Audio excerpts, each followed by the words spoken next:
नमस्कार। इस प्रेजेंटेशन में हम अपठित गद्यांश के बारे में पढ़ेंगे। अपठित गद्यांश उन गद्यों, कहानी, लेख, निबंध आदि के अंश होते हैं जिसे विद्यार्थी ने पाठ्यक्रम के अंतर्गत ना पढ़ा हो। अपठित गद्यांश का अर्थ है वह गद्यांश जो पाठ्य पुस्तक से नहीं लिया गया हो या जो पढ़ा हुआ ना हो, यानी कि जो आपकी कोर्स बुक में ना हो, ऐसा गद्यांश उसे अपठित गद्यांश कहते हैं। इसके अंतर्गत हम विभिन्न विषयों से संबंधित गद्यांश दिए जाते हैं और उससे संबंधित प्रश्न विद्यार्थियों से पूछे जाते हैं जिनका उत्तर विद्यार्थियों को देना होता है।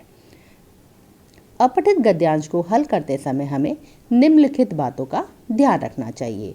गद्यांश को 2-3 बार ध्यान से पढ़ लेना चाहिए। जब हम पैसेज का उत्तर देने के लिए तैयार होते हैं या लिखना शुरू करते हैं तो उससे पहले हमें गद्यांश को 2-3 बार पढ़ लेना चाहिए। इसके मुख्य बिंदुओं को रेखांकित करना चाहिए, यानी कि जो मेन पॉइंट्स हैं उनको अंडरलाइन कर लेना चाहिए।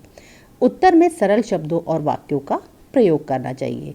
जब भी हम अपना उत्तर लिखते हैं तो हमेशा जो आंसर होता है उसमें हमें सरल शब्दों का और सरल वाक्यों का प्रयोग ही करना चाहिए। उत्तर लिखने के लिए अपने वाक्यों का प्रयोग करें, यानी जब आप आंसर देते हैं तो कोशिश कीजिएगा वो जो आंसर्स होंगे वो आपकी अपनी लैंग्वेज में दिए गए हों। शीर्षक का संबंध गद्यांश के मूल भाव से होना चाहिए, यानी जब भी आपसे उस गद्यांश का पैसेज का टाइटल पूछा जाए तो टाइटल हमेशा उस गद्यांश के मूल भाव को ध्यान में रख के कि इसके अंतर्गत किस बारे में बात कही गई है, क्या कहा गया है, उस मूल भाव को ध्यान में रखकर देना चाहिए। प्रश्न में जितना पूछा गया हो उतना ही उत्तर दीजिए। जितना आपसे क्वेश्चंस पूछे जाते हैं उतने ही क्वेश्चन का आंसर दीजिए। एक्स्ट्रा आंसर उत्तर लिखने की ज़रूरत नहीं है। चलिए अब हम इसका एक उदाहरण देखते हैं। परोपकार से बढ़कर और कोई पुण्य नहीं है। वेदों और उपनिषदों में भी यही कहा गया है। भारतीय संस्कृति परोपकार के लिए जानी जाती है। महर्षि दधीची ने वृत्तासुर से देवताओं की रक्षा के लिए अपनी अस्थियां दान में दे दी थी।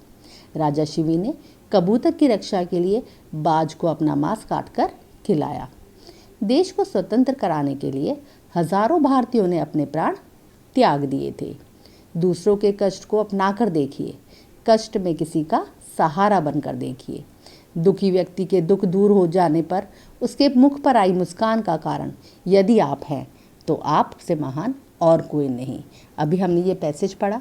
इस गद्यांश के अंतर्गत जो बात कही गई है, जिस पे विशेष ध्यान दिया जा रहा है, वो है परोपकार के बारे में, यानी कि हमारी भारतीय संस्कृति परोपकार के लिए जानी जाती है, यानी हमें लोगों की मदद करनी चाहिए। आइए यहाँ पे कुछ प्रश्न दिए गए हैं जिनका उत्तर हम जानते हैं। वेदों और उपनिषदों में क्या कहा गया है? वेदों और उपनिषदों में परोपकार का महत्व बताया गया है। इसमें कहा गया है कि परोपकार से बढ़कर कोई दूसरा पुण्य नहीं है। दूसरों के लिए किस किसने बलिदान दिए? दूसरों के लिए महर्षि दधीची ने वृत्तासुर से देवताओं की रक्षा के लिए अपने प्राण त्याग दिए थे। कबूतर की रक्षा के लिए राजा शिवी ने अपना मांस काटकर बाज को खिलाया था। महान कौन है? महान कौन है? महान, जैसा कि हमने लास्ट लाइन में पढ़ा था कि दुखी व्यक्ति के दुख दूर हो जाने पर उसके मुख पे यदि आई मुस्कान आई तो आप महान हैं। तो इस पैसेज को, इस लाइन को आप एज इट इज़ ना उतार कर इसको लिख सकते हैं कि दूसरों के दुख दूर करके उन्हें सुख देने वाला व्यक्ति जो है वो महान है, यानी दूसरों के दुख दूर करके उन्हें सुख देने वाला जो है वो महान है। यानी कि इस लाइन को एज इट इज़ ना उतार के आपने इसको अपनी लैंग्वेज में चेंज कर दिया, ठीक है, वो उसका आंसर बन गया। निम्नलिखित शब्दों के विलोम लिखिए। पुण्य का विलोम आप जानते हैं क्या है? पाप। देवता का दानव। स्वतंत्र परतंत्र। महान का तुच्छ। गद्यांश का उचित शीर्षक दीजिए। गद्यांश का उचित शीर्षक अगर आपको नहीं समझ में आ रहा है तो आप दोबारा से गद्यांश एक बार पढ़ लीजिए, ठीक है, फिर उसका उचित शीर्षक आप दीजिएगा। जैसे कि हमने गद्यांश में जाना कि हमें परोपकार के बारे में बताया गया, तो हम इसका उचित शीर्षक जो है वो परोपकार दे सकते हैं। आगे इस स्लाइड के अंतर्गत इन प्रश्नों के उत्तर दिए गए हैं। आशा करती हूँ को आपको इस प्रेजेंटेशन के माध्यम से ये समझ में आया होगा कि हमें अपठित गद्यांश के उत्तर किस प्रकार देने चाहिए और उत्तर देते वक्त हमें किन किन बातों को ध्यान में रखना चाहिए। धन्यवाद।